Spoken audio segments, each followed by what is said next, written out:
On the morning after Christmas Day in 1996, in the quiet and affluent city of Boulder, Colorado, a crime occurred that would become one of the most examined, debated, and emotionally charged cases in American history. A 6-year-old child was found dead inside her own home. The investigation that followed would be marked by confusion, controversy, media obsession, and mistakes so severe that decades later, the truth remains elusive. This is the case of JonBenet Ramsey. JonBenet Patricia Ramsey was born on August 6, 1990. She was the youngest child of John Bennett Ramsey and Patricia, known as Patsy Ramsey. Her father was a wealthy and highly successful executive in the technology industry, serving as president of Access Graphics, a subsidiary of Lockheed Martin. Her mother was a former Miss West Virginia who had survived a long and aggressive battle with ovarian cancer. The family lived in a large, 3-story home in Boulder, a city known for its safety, prosperity, and low violent crime rate. JonBenet had an older brother named Burke, who was 9 years old at the time of her death. Friends and acquaintances described the Ramsey family as polite, religious, and socially prominent. They attended church regularly and were active in their community. On the surface, their lives appeared stable and privileged. JonBenet herself was described as energetic, confident, and outgoing. She loved performing and was frequently enrolled in child beauty pageants, something her mother strongly encouraged. Patsy, having once competed herself, saw pageants as a way for her daughter to build confidence and discipline. JonBenet won numerous titles, often dressed in elaborate costumes, with styled hair and makeup far beyond her years. After her death, these pageant images would be replayed endlessly across television screens and tabloids, sparking intense debate about exploitation, parenting, and whether JonBenet's public exposure played any role in her murder. At the time, however, the pageants were simply one aspect of her life. On December 25, 1996, the Ramsey family celebrated Christmas and later attended a holiday party at the home of close friends. Witnesses described the evening as pleasant and uneventful. JonBenet reportedly fell asleep in the car on the way home. According to John Ramsey, he carried her upstairs and placed her in bed.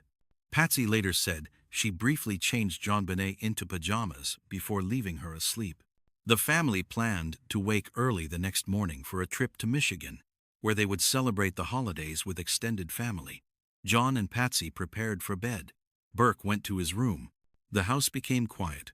No one reported hearing screams. No neighbors noticed anything unusual. There were no alarms triggered, and no obvious signs of forced entry. Yet sometime between late Christmas night and the early hours of December 26th, something went terribly wrong inside that house. At approximately 5:52 a.m., Patsy Ramsey woke up and went downstairs. As she descended the back staircase leading into the kitchen, she noticed papers lying on the steps.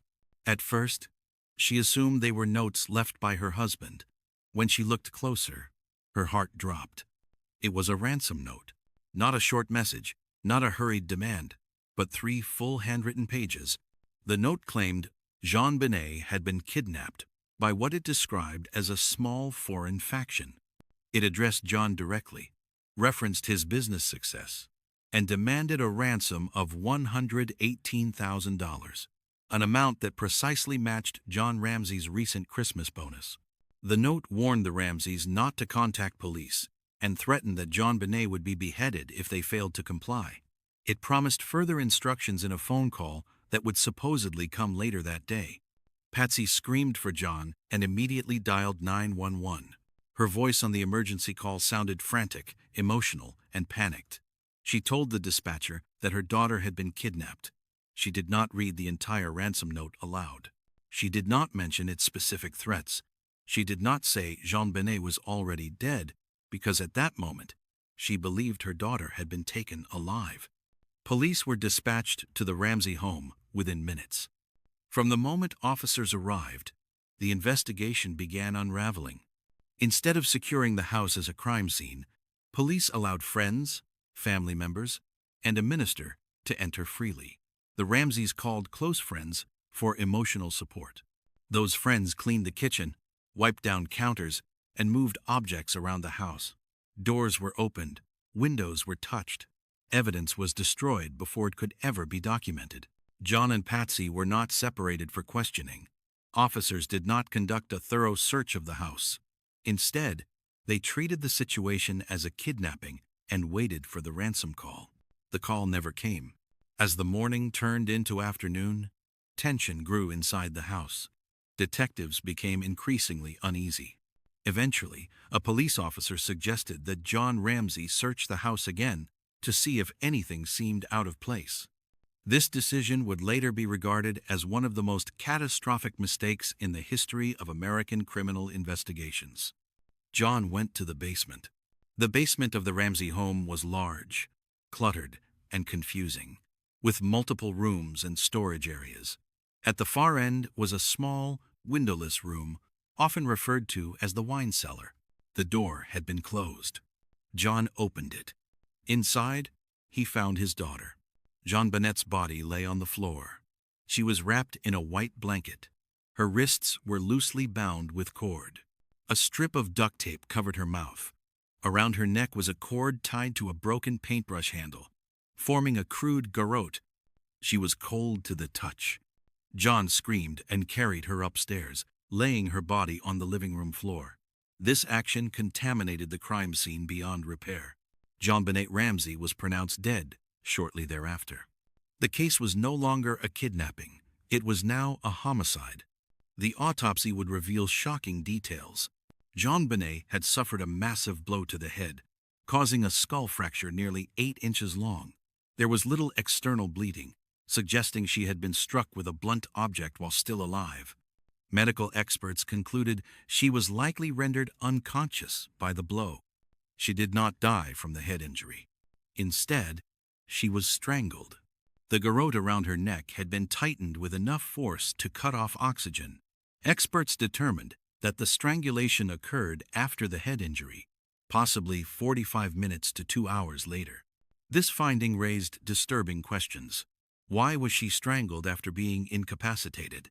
Was this an intentional act of murder, or was it part of a staging meant to mislead investigators? Further examination revealed fibers consistent with Patsy Ramsey's clothing on the duct tape and cord. There were also signs of vaginal irritation that sparked intense debate among medical experts about whether Jean Bonnet had experienced prior sexual abuse. Opinions were sharply divided, and no definitive conclusion was reached. Attention soon returned to the ransom note. Investigators determined it had been written on paper taken from Patsy Ramsey's personal notepad using a pen found in the house. Even more troubling, practice drafts were discovered, indicating the note had been composed inside the home. The language of the note was strange and theatrical. It referenced action films such as Dirty Harry and Speed. It alternated between threatening and oddly polite. It instructed John to rest, warned him not to involve law enforcement, and yet no attempt was ever made to collect the ransom. Handwriting experts examined the note extensively. Some concluded Patsy Ramsey could not be ruled out as the author. Others said the results were inconclusive. No definitive match was ever made. As days passed, suspicion increasingly focused on the Ramsey family themselves. Investigators questioned why there were no clear signs of forced entry, why the ransom note was written inside the house, why the parents did not hear anything during the night, why the body was hidden rather than removed, why the family immediately called friends despite the note's warnings. The Ramseys, following legal advice, hired attorneys and delayed formal police interviews for several months. To the public, this appeared suspicious. To their supporters, it was a reasonable response to a hostile and chaotic investigation. Even Burke Ramsey became the subject of speculation. His calm demeanor in interviews, his behavior during childhood psychological evaluations, and statements made years later fueled rumors. However, no physical evidence ever connected him to the crime. In 1999, a grand jury was convened in secret. After months of testimony, the grand jury voted to indict John and Patsy Ramsey on charges related to child abuse, resulting in death, and covering up the crime. However, the district attorney declined to file charges, citing insufficient evidence to secure a conviction. The existence of this indictment was kept secret for years. When it was eventually revealed, it reignited public outrage and debate. Meanwhile, another theory gained traction: the intruder theory. Supporters pointed to an open basement window, a suitcase positioned beneath it, and unidentified DNA found on JonBenet's underwear and long johns. They argued that an intruder could have entered the home while the family was away and hidden inside until nightfall. In 2008, advances in DNA testing led the Boulder District Attorney to formally exonerate the Ramsey family, stating the evidence supported the involvement of an unknown male. Critics countered that the DNA could have come from contamination during manufacturing or handling. No suspect has ever been identified through the DNA. The case became a cultural obsession. Media coverage was relentless. Tabloids speculated endlessly. Documentaries re-examined every detail. The truth became buried beneath noise. Patsy Ramsey died of cancer in 2006 without ever seeing justice for her daughter. John Ramsey continues to advocate for renewed investigation. Burke Ramsey has consistently denied any involvement. Despite technological advances, the case remains open. JonBenet Ramsey was 6 years old when her life was taken inside the home where she should have been safest. Whether her death was caused by an intruder, a tragic accident, or something far more complex, the truth remains hidden beneath decades of error, speculation, and unanswered questions. And until that truth is finally uncovered, the murder of JonBenet Ramsey will remain one of the most haunting, unsolved cases in American history. As the years passed, the failures of the initial investigation became impossible to ignore. Former detectives, prosecutors, and independent experts began openly criticizing the Boulder Police Department for its handling of the case. Critical evidence had been lost. Timelines were unclear. Witness memories faded. Opportunities to identify a suspect in the earliest hours were gone forever. One of the most damaging issues was the way the crime scene had been handled that first morning. By allowing dozens of people to enter the house, police inadvertently destroyed footprints, fingerprints, fibers, and potential DNA evidence.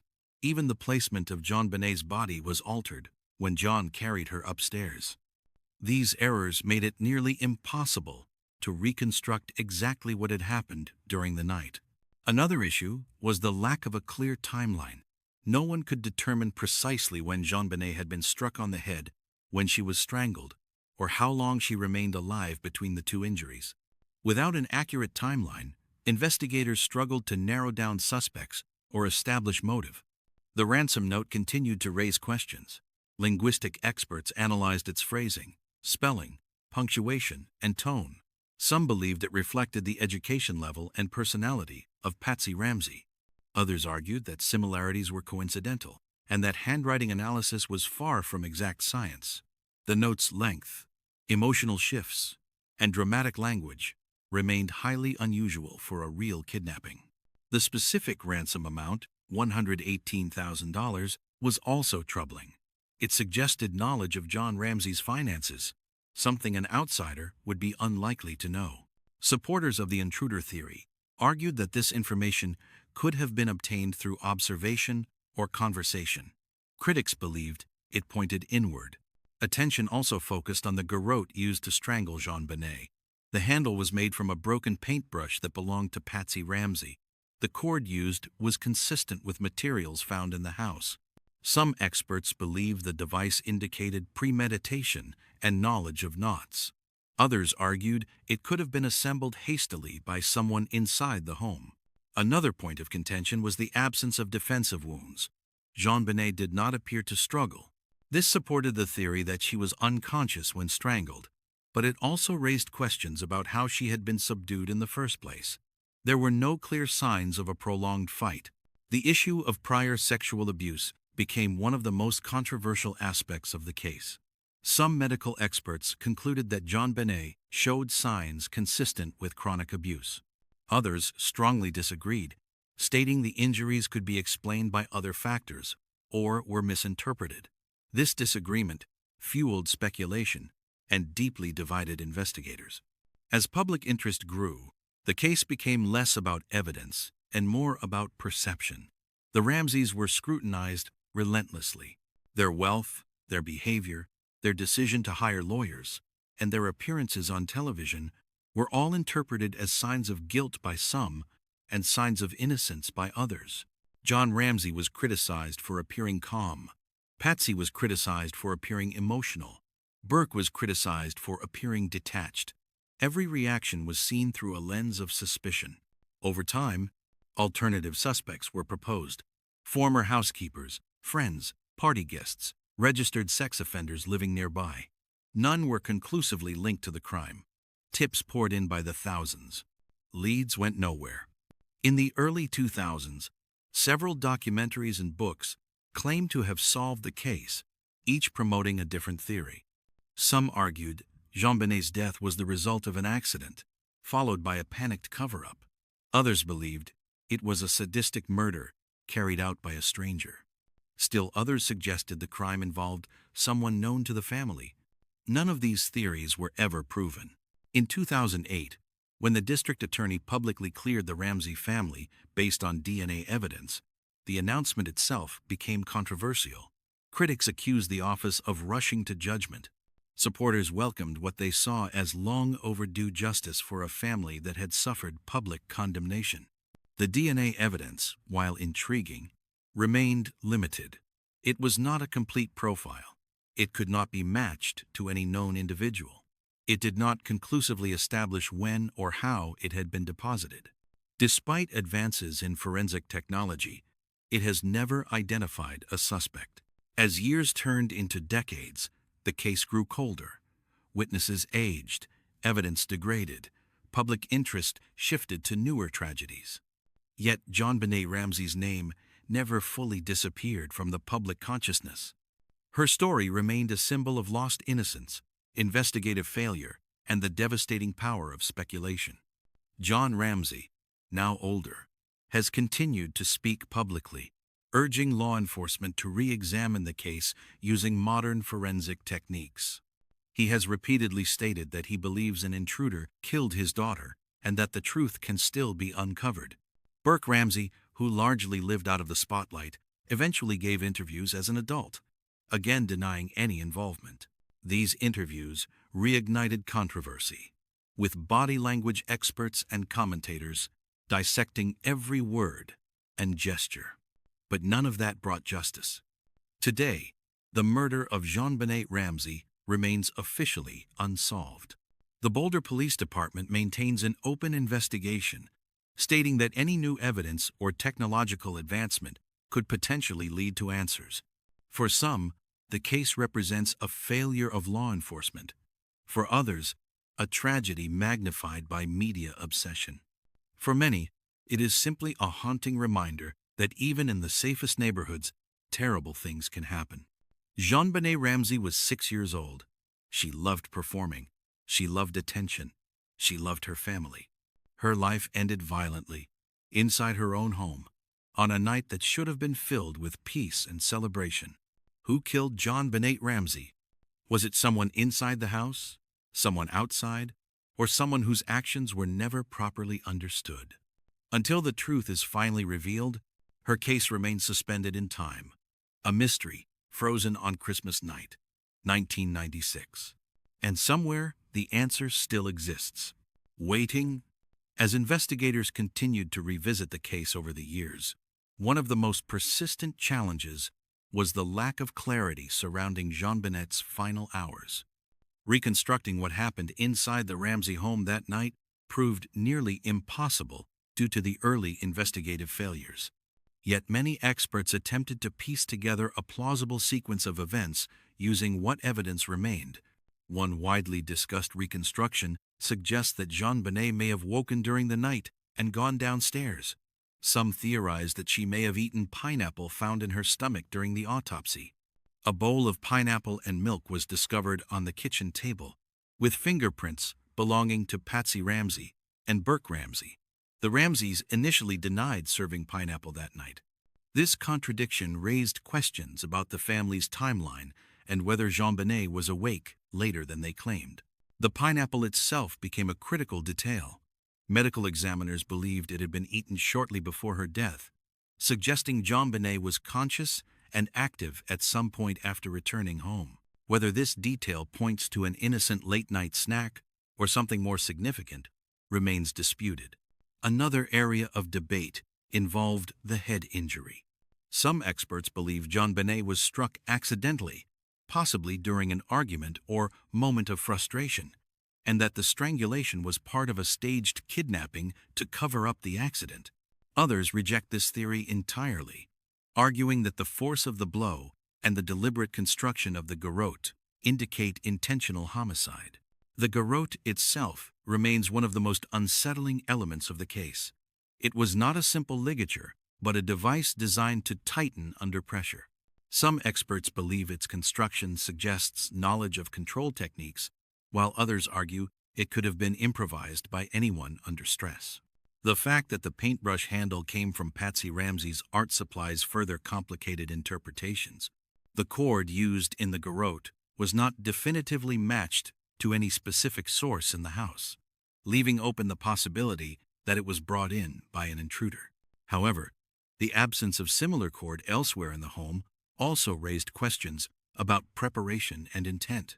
The issue of staging became central to many theories. Staging refers to altering a crime scene to mislead investigators. The ransom note, the bindings on JonBenet's wrists, and the placement of her body all showed signs that some experts interpreted as theatrical rather than functional. For example, the wrist bindings were loose and did not restrain her movement. This suggested they may have been placed after death.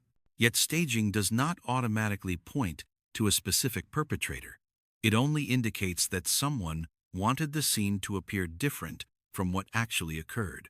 The behavior of law enforcement during the early stages of the investigation also came under scrutiny. The Boulder Police Department had limited experience with homicide cases of this nature. Internal disagreements between detectives and prosecutors led to confusion and miscommunication. Some detectives believed the Ramseys were responsible. Others were convinced an intruder was involved. These divisions weakened the investigation and delayed progress. Media pressure further complicated matters. Leaks from inside the police department fueled speculation and trial by media. Details that were not fully verified were presented as facts. The Ramseys became targets of intense public suspicion, receiving hate mail and threats. Their every move was analyzed and criticized. John and Patsy Ramsey maintained their innocence throughout. They insisted they loved their daughter and had nothing to do with her death. Supporters pointed out that no physical evidence directly tied either parent to the act of killing JonBenet. Critics countered that circumstantial evidence and inconsistencies were enough to warrant suspicion. The grand jury proceedings added another layer of complexity. While the grand jury voted to indict, the specific charges suggested that jurors believed JonBenet's death resulted from abuse and that her parents failed to protect her. The refusal to prosecute left many wondering whether the truth had been partially acknowledged but legally abandoned. As forensic science advanced, hopes were periodically renewed. New DNA testing methods, including touch DNA analysis, were applied to evidence from the crime scene. Each test brought anticipation and disappointment. None produced a clear match. The unidentified DNA remains one of the strongest arguments for the intruder theory. It was found in multiple locations, including JonBenet's underwear. However, experts caution that DNA transfer can occur through innocent means, such as manufacturing processes or handling during packaging. Without a suspect to match it to, the DNA remains a mystery rather than a solution. In later years, investigators revisited potential suspects outside the family. One man confessed to the murder, but was later ruled out based on evidence. Others were investigated due to proximity or criminal history. None could be conclusively linked to the crime. The housekeeper, who had keys to the home and knowledge of the family's routines, was also scrutinized. She denied involvement and was never charged. Friends and acquaintances were questioned. Every lead eventually stalled. The case also raised broader questions about how society treats victims, families, and suspects in high-profile crimes. Jean Benet's image was endlessly reused, often stripped of context, turning a child into a symbol rather than a person. The media's role in shaping narratives became a case study in ethical journalism, or the lack of it. As time passed, public opinion hardened into camps. Some remained convinced the crime was an inside job. Others believed the Ramseys were victims twice over, first losing their daughter, then enduring years of suspicion. The truth may lie somewhere between these extremes, or somewhere entirely different. What is certain is that Jean Benet Ramsey did not receive justice in her lifetime. Her case exposed flaws in investigative procedure, media responsibility, and the criminal justice system's ability to handle complex, emotionally charged crimes. Today, more than a quarter-century later, the house on 15th Street still stands. New families have lived there. Life has moved on. But the events of that Christmas night continue to echo. Jean Benet Ramsey's story remains unfinished. And until definitive answers emerge, until evidence speaks clearly and conclusively, her case will continue to be revisited, reanalyzed, and remembered. Not just as a mystery, but as a tragedy that changed true crime forever. As the case continued to age, one of the most haunting aspects remained the question of motive. Why Jean Benet? Why that night? And why in that manner? Investigators struggled to identify a clear motive that fit all the known evidence. Financial gain seemed unlikely, as no ransom was ever collected. Sexual motivation was debated, but never definitively proven. Personal revenge made little sense given the victim's age. Each potential motive raised more questions than answers. Some experts began to focus on the psychological profile of whoever committed the crime. The killer appeared comfortable enough inside the house to move around without fear, write a lengthy note, and spend a significant amount of time with the victim. This suggested either familiarity with the home or extraordinary confidence. The act itself showed a disturbing combination of violence and staging, implying emotional turmoil or panic after the initial assault. The ransom note, in particular, continued to fascinate criminal profilers. Its tone shifted repeatedly, alternating between calm instruction and violent threat. It showed an unusual level of familiarity with John Ramsey, referring to him directly and commenting on his business acumen. Some profilers believed the note reflected someone who felt inferior to John, possibly harboring resentment or envy. Others argued it reflected someone trying too hard to sound powerful. The choice of words, punctuation, and phrasing were analyzed endlessly. Even the decision to use the phrase, "small foreign faction," struck many as odd, vague, and theatrical.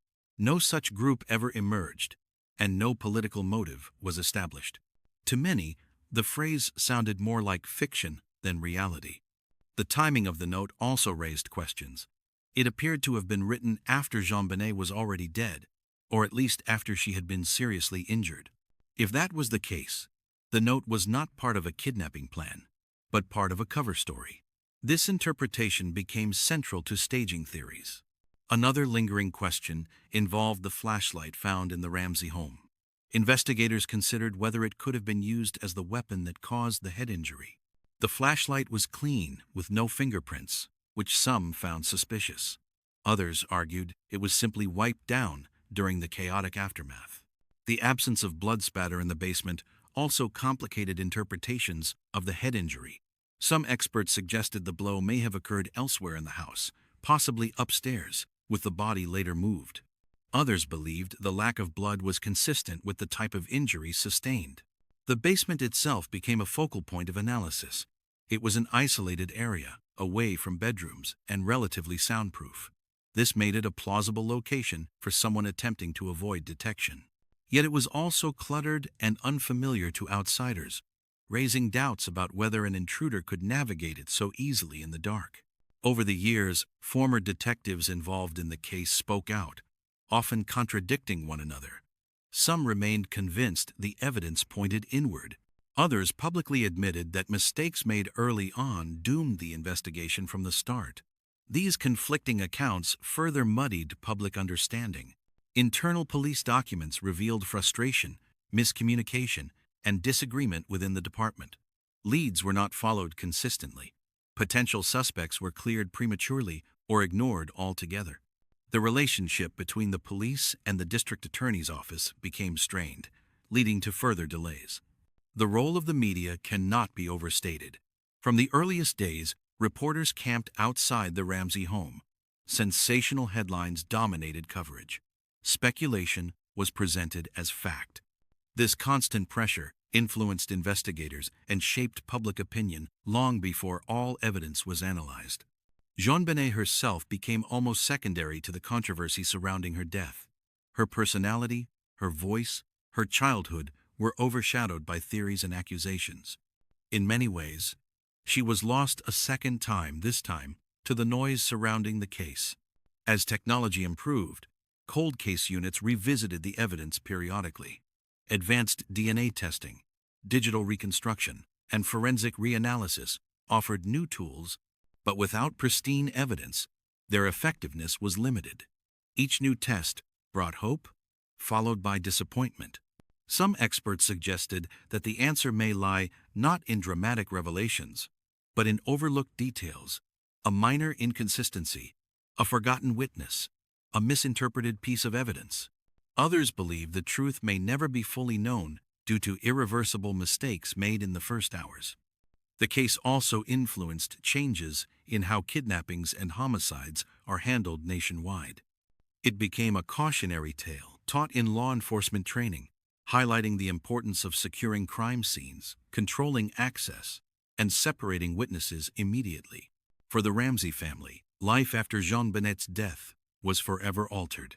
They moved away from Boulder, seeking privacy and normalcy. Yet the shadow of suspicion followed them wherever they went. No legal outcome could restore what was lost. For the public, the case became a mirror, reflecting deeper anxieties about safety, family, trust, and the fragility of appearances. It challenged assumptions about who could commit such a crime and where danger truly lies. As decades pass, new generations discover JonBenet Ramsey's story through documentaries, podcasts, and online discussions. Each retelling adds another layer of interpretation, another set of opinions. Yet the core mystery remains unchanged. A child was killed. The truth was never clearly established, and justice was never delivered. JonBenet Ramsey's case endures not because of sensationalism alone, but because it represents a profound failure to protect the most vulnerable and a failure to uncover the truth afterward.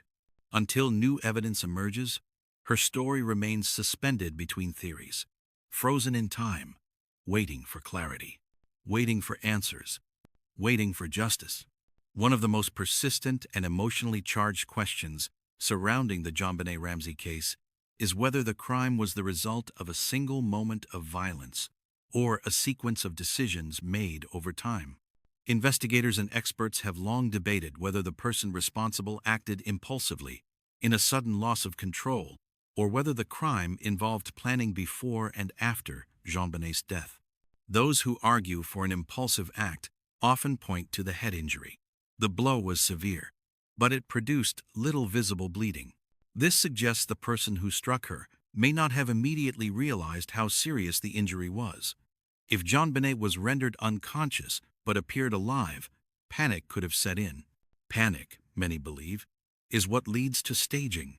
Staging, in this context, refers to the deliberate manipulation of a crime scene to conceal the truth.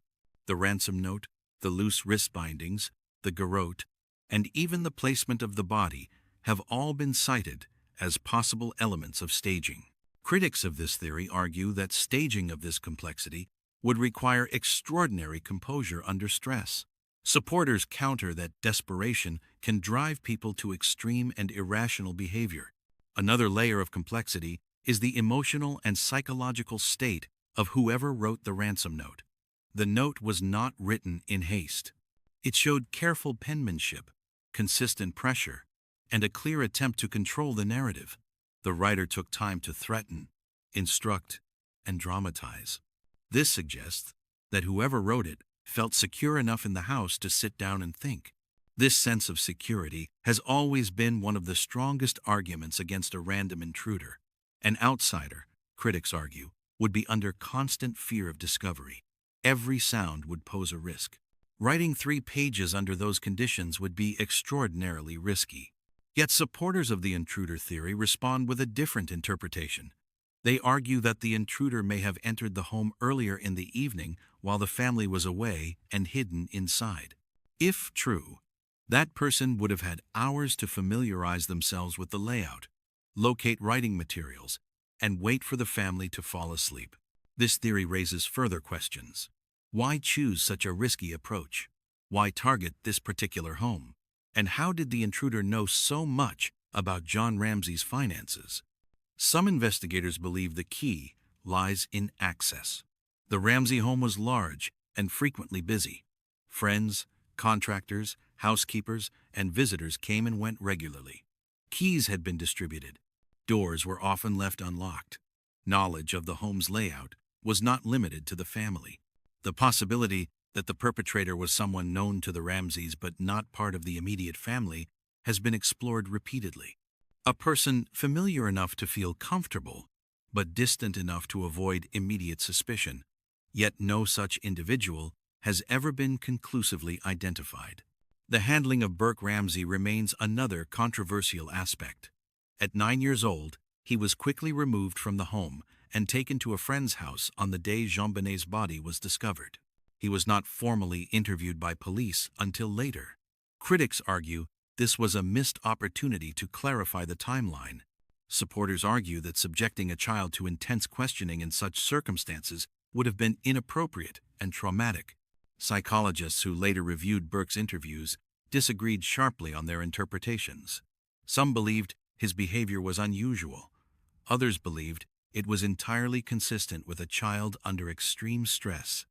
No consensus was ever reached. Another overlooked aspect of the case involves sound. Neighbors reported hearing nothing unusual during the night. No screams, no alarms.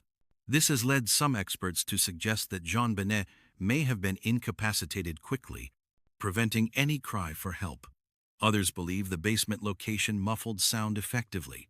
The physical layout of the house itself contributed to the mystery. The Ramseys' bedroom was on a different floor from JonBenet's. The basement was even further removed. Movement between these spaces could occur without easily waking others, especially during the deep sleep hours of early morning. The absence of a clear murder weapon remains another unresolved issue. While the flashlight has been suggested, it was never conclusively identified as the object used to strike JonBenet. Other household items were considered. None were definitively linked to the injury. The clothing JonBenet was wearing also raised questions. She was found in long underwear that appeared oversized. Some investigators questioned whether she had been redressed after the injury. Others argued it was common for children to wear larger clothing as sleepwear. This detail, like many others, became a Rorschach test for interpretation. As the investigation dragged on, relationships between law enforcement agencies deteriorated. The Boulder Police Department and the District Attorney's Office publicly disagreed on the direction of the case. Information was withheld. Strategies conflicted. This lack of unity weakened the pursuit of justice. Years later, some officers admitted they felt pressure to focus on the family due to the lack of viable outside suspects. Others claimed that political considerations influenced decisions, particularly given the Ramsey family's wealth and social standing. These claims were denied by officials, but the damage to public trust remained. The release of previously sealed documents reignited debate at multiple points over the years. Each release was accompanied by renewed media attention and renewed speculation. Each time, expectations of resolution were raised and then disappointed. JonBenet's case also became a reference point in discussions about how society treats victims of child crimes. Her image was widely circulated, often in pageant attire. reinforcing a narrative that many believe distracted from the facts. Critics argue that this focus dehumanized her, reducing her to an object of fascination rather than a child who deserved protection and dignity. The emotional toll of the case extended beyond the immediate family. Investigators carried the weight of unresolved questions. Journalists wrestled with ethical boundaries. Viewers and readers absorbed years of speculation, often without resolution. Despite everything, the possibility of a breakthrough has never been entirely ruled out. Advances in forensic genealogy, which have solved decades-old cold cases, offer a glimmer of hope. If the unidentified DNA can be linked to a family tree, a suspect could eventually be identified. But even that possibility comes with limitations. The quality and quantity of the DNA may not be sufficient. Time continues to erode evidence. Memories fade. Witnesses pass away. And yet, the question persists. Who killed JonBenet Ramsey? Was it someone driven by impulse? Someone acting out of fear? Someone hiding in plain sight? Or someone whose identity has never even entered public discussion? Until that question is answered with certainty, the case remains open not just in police files, but in the collective consciousness. A 6-year-old girl lost her life. A family lost its future. And a nation was left with a mystery that refuses to rest. As the years stretch on, the JonBenet Ramsey case has become more than a single investigation. It has become a symbol of unanswered questions, of lost opportunities, and of how fragile the search for truth can be when early mistakes take hold. What began as a horrifying crime on Christmas night slowly transformed into a permanent scar on American criminal history. At its heart, the case remains painfully simple. A 6-year-old child died violently inside her own home. Someone was responsible, and that person has never been held accountable. Everything else, the theories, the debates, the documentaries, the arguments, exists because that fundamental truth was never resolved. The evidence left behind tells a fragmented story, a ransom note written with time and intention, a head injury that rendered a child unconscious, a garrote fashioned from household items, DNA that points somewhere, yet nowhere specific. Each piece offers a clue, but none provide a clear answer on their own. Together, they form a puzzle with missing edges. What cannot be disputed is that the investigation failed JonBenet from the very beginning. A crime scene was compromised. Critical hours were lost.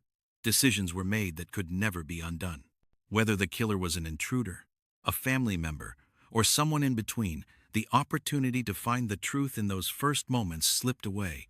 The media attention that followed only deepened the damage. Public opinion hardened quickly, long before facts were fully understood. A grieving family was dissected in real time. Assumptions replaced evidence. Narratives were formed and defended with certainty, even when certainty did not exist. And in the middle of it all was JonBenet herself, a child whose life became defined not by who she was, but by how she died. She was more than a case file, more than a headline, more than a photograph frozen in pageant makeup. She was a daughter, a sister, a child who laughed, played, and trusted the world around her. That world failed her. Over time, the people involved moved on as best they could. Patsy Ramsey passed away without answers. John Ramsey continues to speak, still searching for justice decades later. Burke Ramsey grew up under a shadow he never chose, carrying a past forever linked to a crime he insists he did not commit. Law enforcement continues to state that the case remains open, that hope still exists, that new technology may one day reveal what human error concealed. Perhaps it will, perhaps it won't. Some mysteries are solved by breakthroughs. Others fade into silence, not because the truth is gone, but because it can no longer be proven. The JonBenet Ramsey case exists in that fragile space between what is known and what can never be fully recovered. It reminds us that justice depends not only on evidence, but on timing, clarity, and restraint. Once those are lost, even the truth can become unreachable. And yet, the question endures. Who killed JonBenet Ramsey? Until that answer is spoken with certainty, her story remains unfinished. Not closed, not resolved, only waiting. Waiting for the one detail that finally fits. Waiting for the silence to break. Waiting for justice that never came. And as long as that answer remains unknown, the name JonBenet Ramsey will continue to echo, not as a mystery to be consumed, but as a reminder of a child whose voice was taken and whose truth still deserves to be heard.